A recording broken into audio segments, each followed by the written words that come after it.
Bonjour mes chers élèves et bienvenue pour cette nouvelle vidéo sur ma chaîne YouTube Le français à distance avec Aurélie.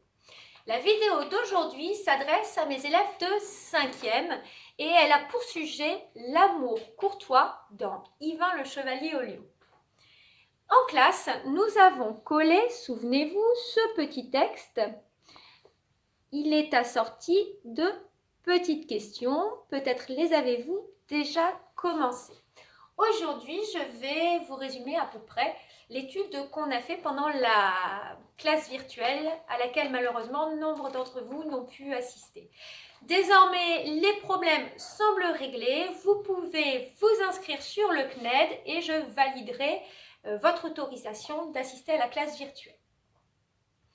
L'amour courtois dans Yvain. Si vous n'avez pas lu le texte, je vous engage à mettre la vidéo en pause et à lire le texte. Vous ne la reprenez que si vous l'avez déjà lu et bien compris.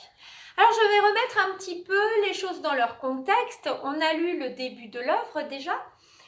Le roman commence par le récit de Calogrenant, le cousin d'Yvain, qui raconte un combat pendant lequel il a perdu, au cours duquel il s'est fait battre par le chevalier de la Fontaine, Esclados le Roux, ce qui lui a provoqué une grande honte.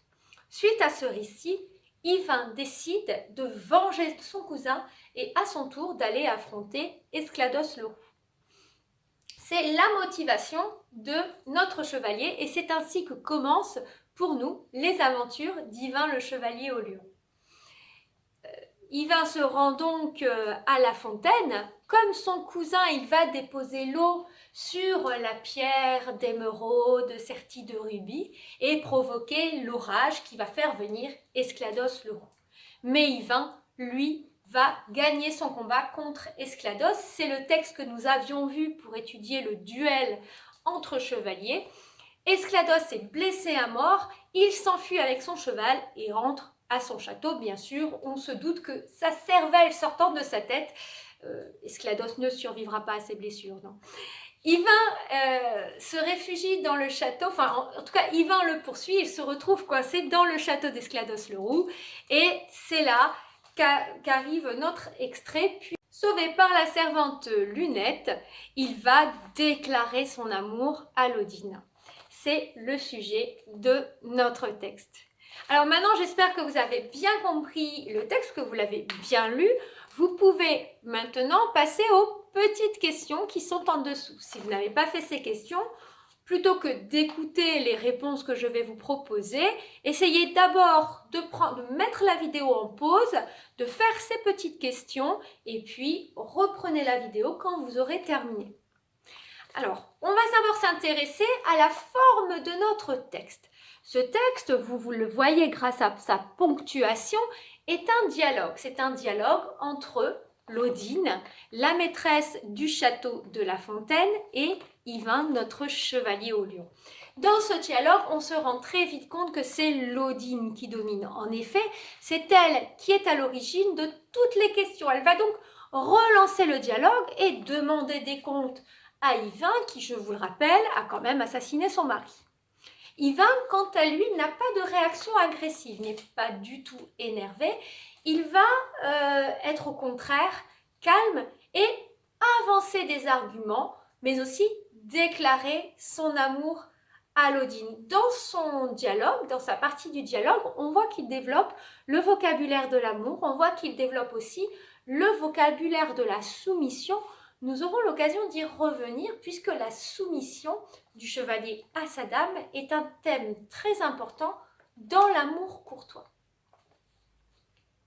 Dans ce dialogue, Yvain va donc se soumettre à sa dame et les sentiments de Lodine face à lui vont évoluer.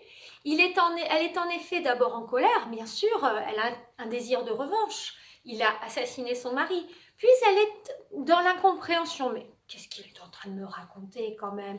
Comment ça, c'est pas sa faute si mon mari est mort, c'est pas sa faute s'il a assassiné mon mari, il s'est défendu, bon. Et puis, au fur et à mesure du texte, quand Yvain se soumet totalement à sa volonté jusqu'à mettre sa vie entre ses mains, elle finit par accepter son amour.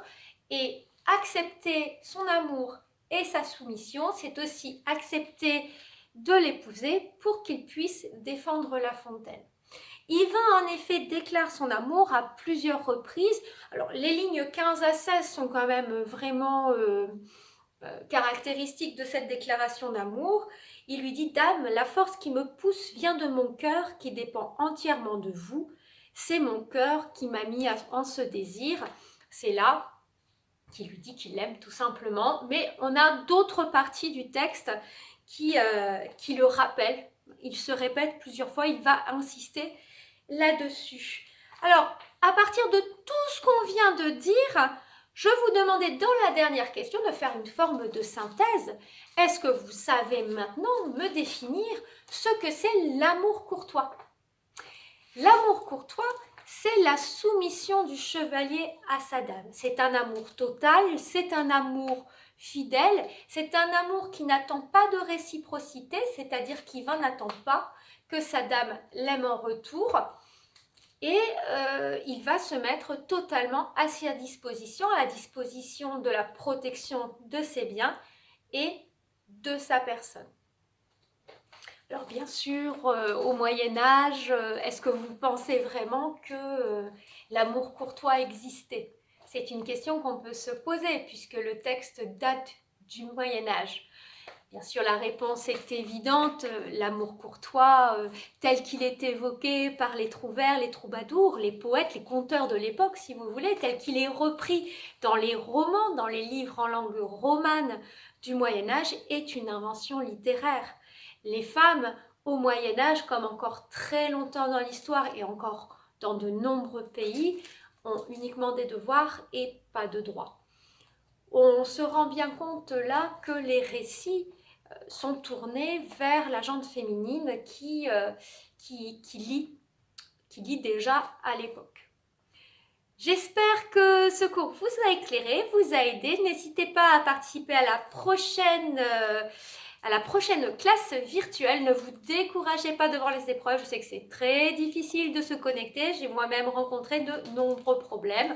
Si vous ne recevez pas le mail de confirmation, demandez un nouveau mail. Si le site ne fonctionne pas, rafraîchissez la page. Acharnez-vous. Je suis sûre que ça va finir par fonctionner. À très vite. Prenez soin de vous.